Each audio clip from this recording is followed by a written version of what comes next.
Hi, this is Gilbert from Soul Hiker, and today I'll be talking a little bit about the law of correspondence and how it relates to the law of attraction.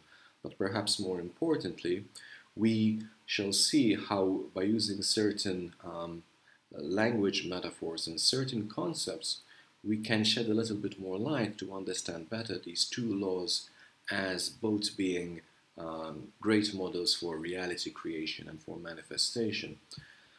So, without further ado, a little bit of a starter here. Now, a lot of you might be very familiar with the law of attraction, if not practicing it already. And for me, if I had to put the law of attraction in a little bit of a context here, it's somehow it comes across to me as being a modern day grab and go version of a variety of other, perhaps more esoteric concepts, and it has been translated into a more modern language that everyone can understand, and it has been made widely popular through the success of the book and movie The Secret, among other teachers that have kind of exposed the ideas to the general public. Now, what the law of attraction is stating in general is that like attracts like, okay, and similar energy, frequency, and vibrations, things that are tuned to the same frequency and vibration, such as your dominating thoughts together with the corresponding feelings that they carry, um, will, through their own energy vibration, will match and attract, and therefore will make manifest things of that same energy and vibration. Okay, that is really a simplistic overview of the law of attraction. Okay, now we'll get a little bit into more detail later on, but for now it serves kind of like to really put out there a really condensed version, a condensed idea of both the law of attraction and the law of correspondence, because we have to start understanding basically what are the differences and also the relationship between the two. Now, the law of correspondence is less known, it's less popular, okay? It wasn't made widely available in literature and in works of speakers and teachers such as the law of attraction was. But it is a hermetic principle. It is what is known as a hermetic principle, okay? And which fundamentally states that the outer world is no more than a reflection of the inner world. And so therefore there is this correspondence, okay, between what is happening in outer reality and the inner states and processes that we have inside. And perhaps you might have heard about this famous um, hermetic saying that goes as above, so below, or as within, so without. And this is basically, this expression is encapsulating this fundamental concept in the law of correspondence that is basically, pointing at this reflection and this correspondence between the inner states and the outer states. Okay, what we have inside, what we experience inside, what are our states inside, and basically what is happening around us. So, what the law of correspondence is therefore saying is that what you experience is always a reflection of what your dominating thoughts and feelings are, together with your belief structure. So the outer world will always try to accommodate your inner world. And so, as a prescription, what the law of correspondence is saying is that if you want to change the situation around you, you first need to change the situation within.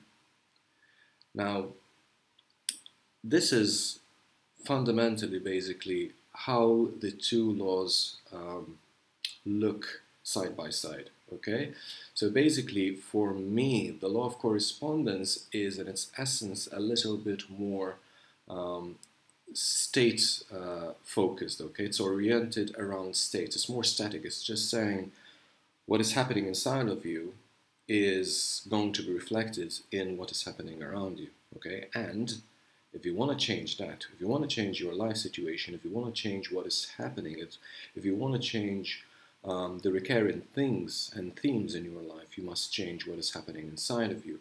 Whereas the law of attraction is saying something similar, but it's also pointing at the fact that you can also pull towards you, you can also accommodate in your reality things that are still yet to come, and they are still possibilities in the future, okay? So that is kind of like, if you had to put them side by side, that would be kind of one of the most, I would say, obvious differences between the two. Now, however, at the most basic level, there is also common ground between the law of attraction and the law of correspondence. And it's that both of them, in both of them, there is a range of influence between consciousness and its activities and the outer world, how things manifest, unfold, come together, and behave.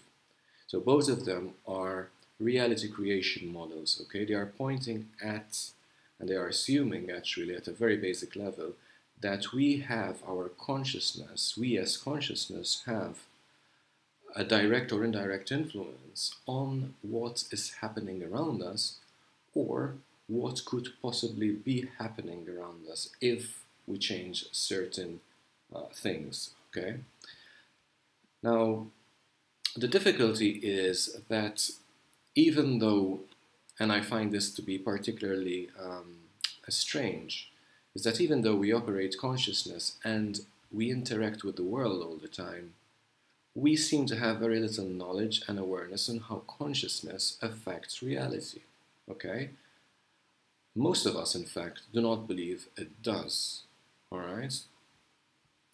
Yet, having said this, even the most skeptical among us feel at some level that there is a direct or indirect relationship between the two, meaning between consciousness and so-called outer reality, or so-called physical reality, that is more than just immediate and local, meaning it's more than just you want to kick the ball and you kick the ball. That is immediate and local, right? There is nothing apparently mystical or magical or metaphysical in that, but what we're referring to is something that goes beyond the immediate and the local, meaning that you can align, for instance, certain possibilities to come into your reality more than others, and you can make them manifest.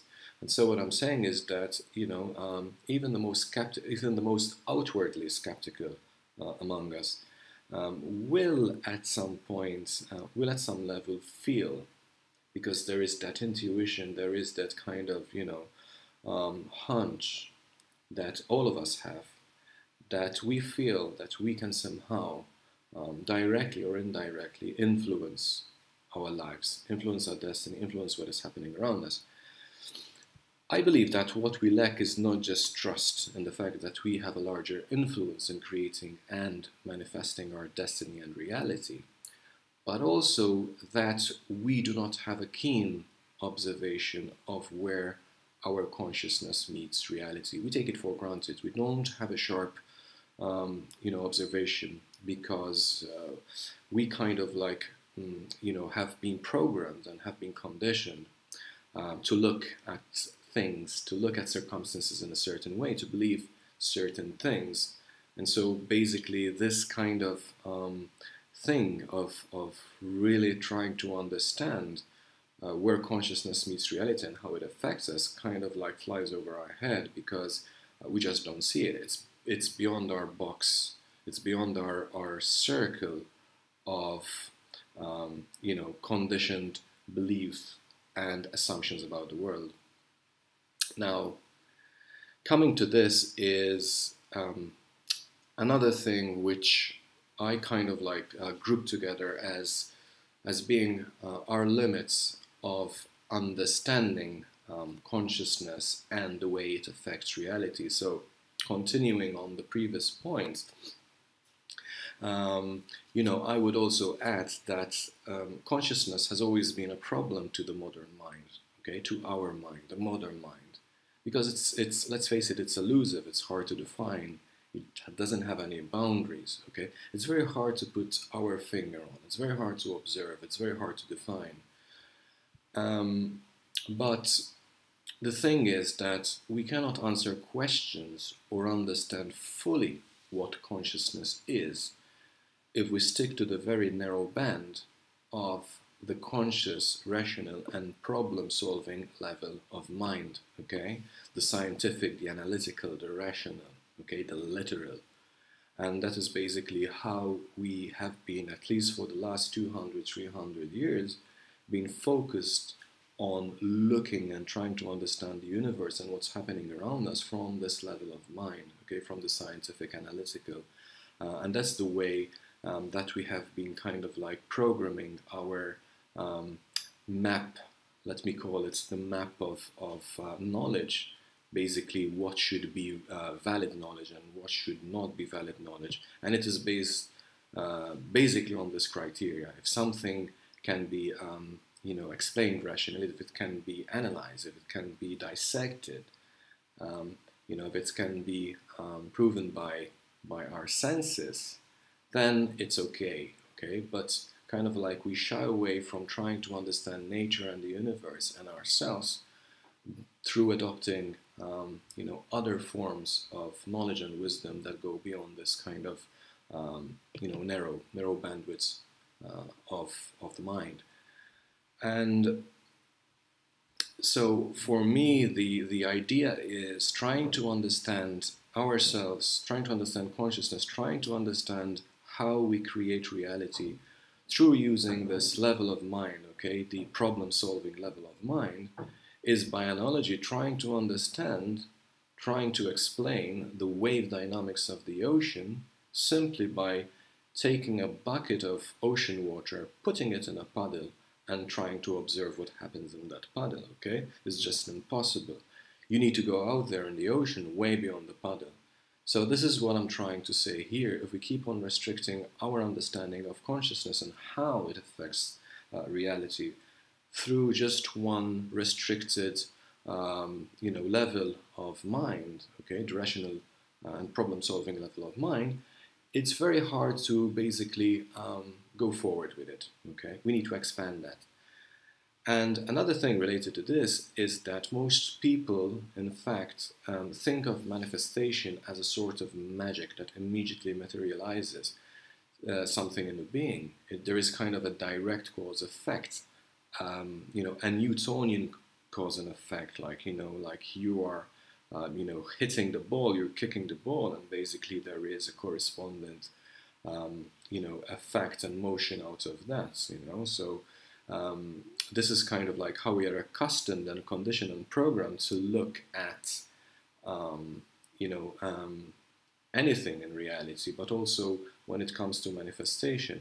And I also think that this is kind of like a skewed and distorted way of looking at at manifestation and reality creation in general, because things are not always a direct cause and effect, and as we were saying before, it's not always local and immediate. Okay, so in short, this can be expanded indefinitely, but I really want to summarize here, and I want to keep it focused on the law of correspondence and the law of attraction. But in my view, to overcome some of the limits that I just have covered just now with this limit of understanding consciousness, is that first we have to change two fundamental views, okay?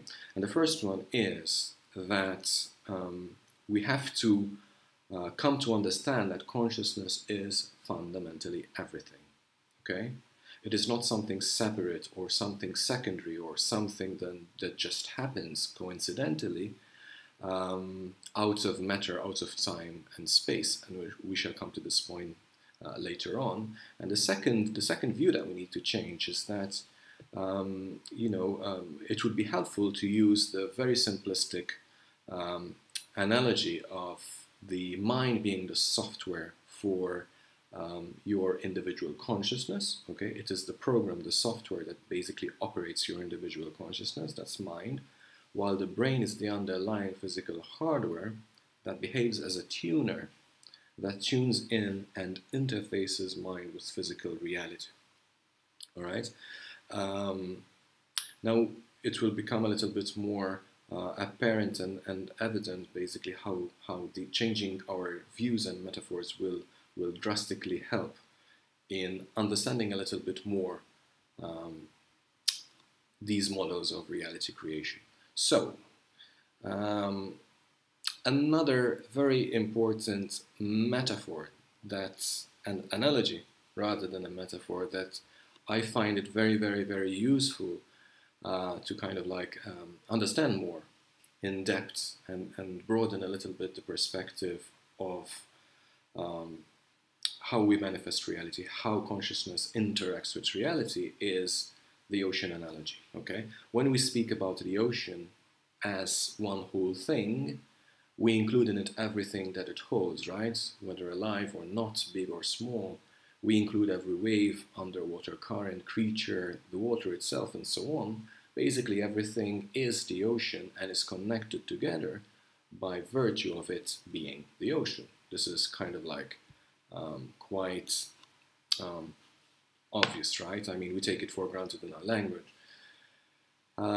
However, the materialist view that is still dominant in our current, in our world today, has made us look at things from a very disconnected point of view.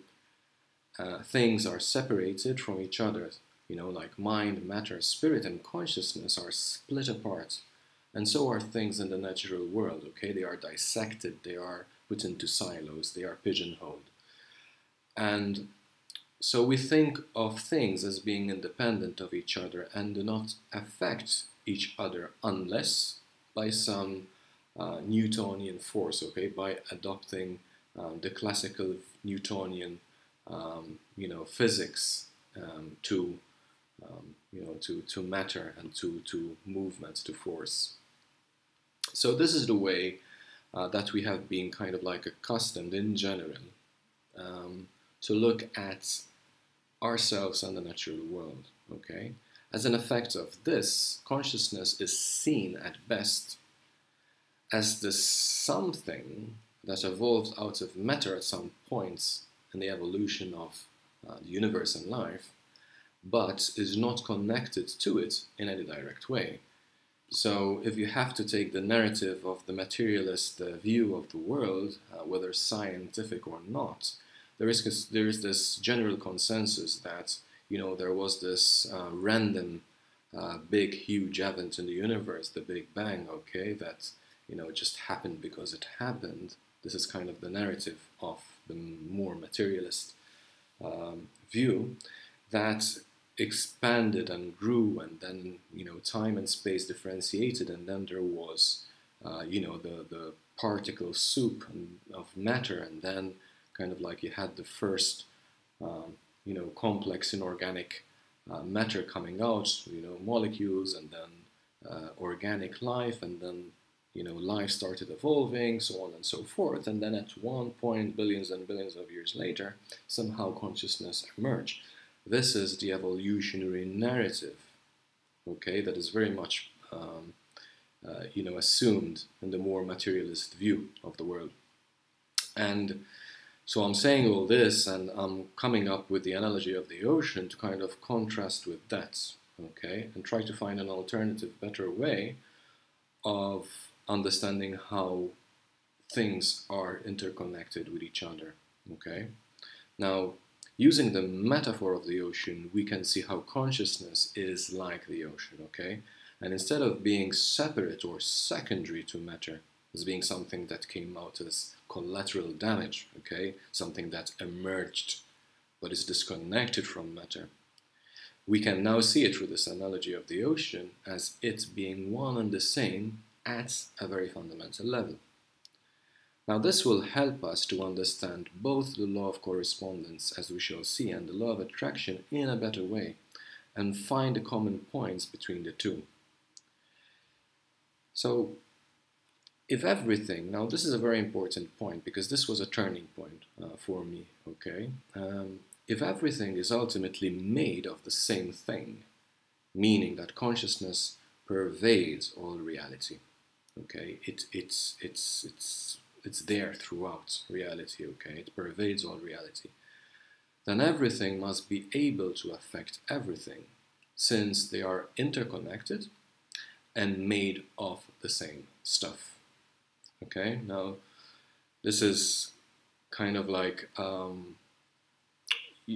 another point that can be expanded quite longer. Okay, but I wanted to just convey the idea here about the simple fact that consciousness is not a separate thing. Consciousness is not an isolated thing. Consciousness is not something that is dependent on something or is secondary to something, but consciousness is everything. And if you see it from that point of view, then there is no hard distinction, there is no hard boundary between matter and the material and consciousness, okay? Because consciousness pervades through everything, and so everything can affect everything by virtue of it being connected, interconnected to the same thing, okay? Modern science, in fact, sees it from the perspective of the quantum field, or the vacuum fluctuations, or the zero-point energy, which in simplistic terms is an interconnected web of energy and information that pervades all space-time and matter. Okay, everything is connected to this web. Everything is interconnected together, and they're sharing energy and information instantaneously. Okay, so it is like, once again, the metaphor of the ocean, that there is this one vast ocean, and everything that is in that ocean appears to be separate, appears to be disconnected, but is basically sharing the same pool of energy and information, okay? And at a very fundamental level, they are connected to the same thing, to the same substance. Even the ancient Greek philosophers were in the business, in their cosmogony, what is called the cosmogony, to come up with this idea of the one thing, the one substance that underlies all existence, okay? And they kind of like, came out with different suggestions, different ideas, which kind of is interesting because that is, 2,500 years later, that is what we're also doing with modern science, trying to come up with a unified, model, a unified understanding of things. So here is where the analogy goes a little bit further and a little bit more interesting. Try to imagine a structure forming in the ocean. Imagine yourself as being kind of like really from a very, very high point of view, like you're on a low-flying satellite, for instance, and you're seeing the whole Pacific Ocean, okay? And at some point you see this current forming, this vortex in the ocean, okay? It forms a pattern. And this pattern, you know that it is made from the same stuff as the ocean, right?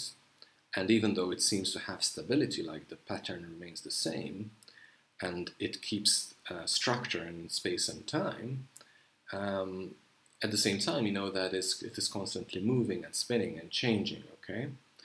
Now that would be a very good analogy to our mind, our individual consciousness, okay? Because it is made from the same ocean, okay? So it is one and the same, there is unity. But at the same time, it's kind of like fractalizing. It's forming this pattern. It's having this behavior. And it can be seen from a higher point of view, it can be seen as having kind of an activity of its own. Yet at the same time, it is still part of the ocean. Okay? That is kind of the beauty and simplicity of using this analogy. Okay?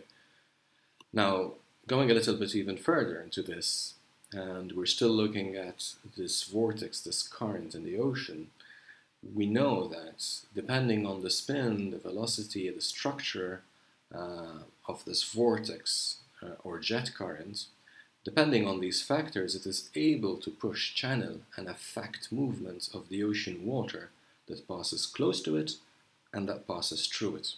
Okay, so it's affecting the waters of the ocean that's close to it or passing through it. In a very similar way, our minds can be seen as these quantum vortices that, like the vortices in the ocean, are able to affect the quantum field, okay, this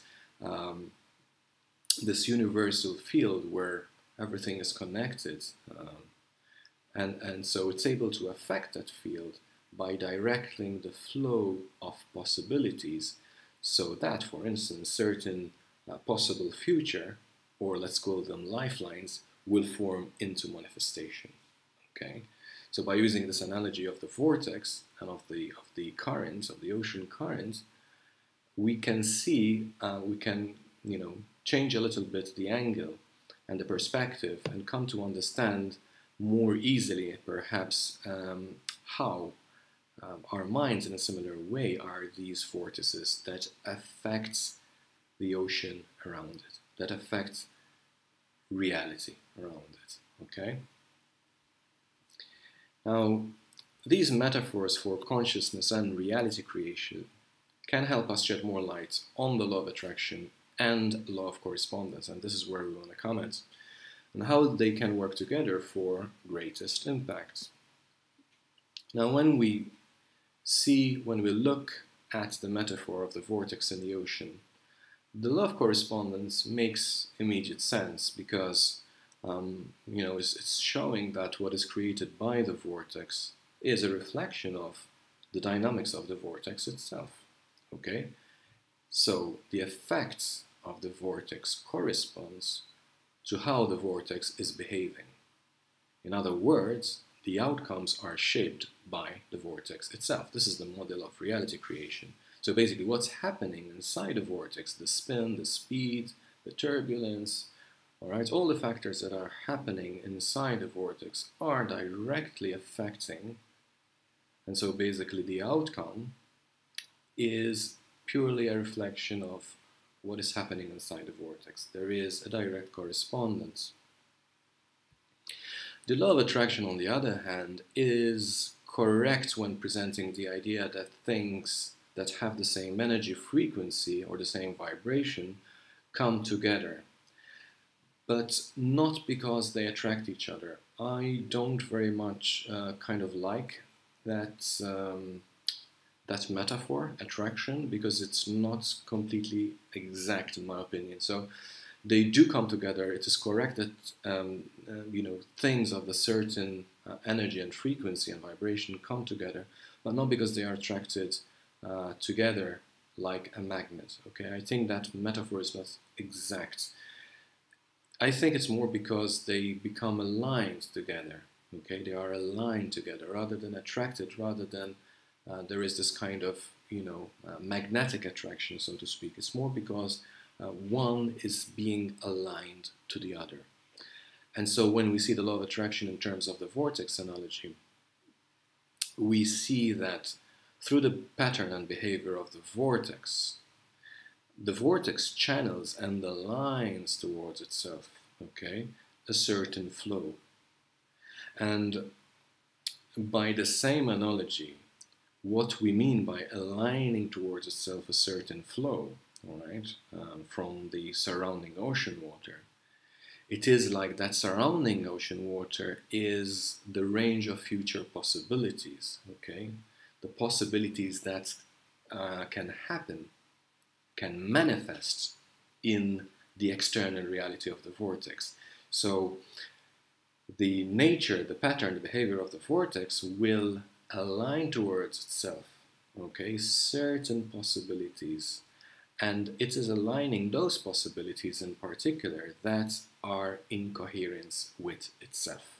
Okay, so this is a better way, in my opinion, to shed light and to understand the law of attraction, because attraction is an easy word. It's very easy to understand attraction, okay, because we see it around us. But at the same time, it's not exact. And in fact, another point that people mistake in the idea of the law of attraction is that, let's say you want to make manifest in your life a certain a certain situation, perhaps finding a partner, finding a job.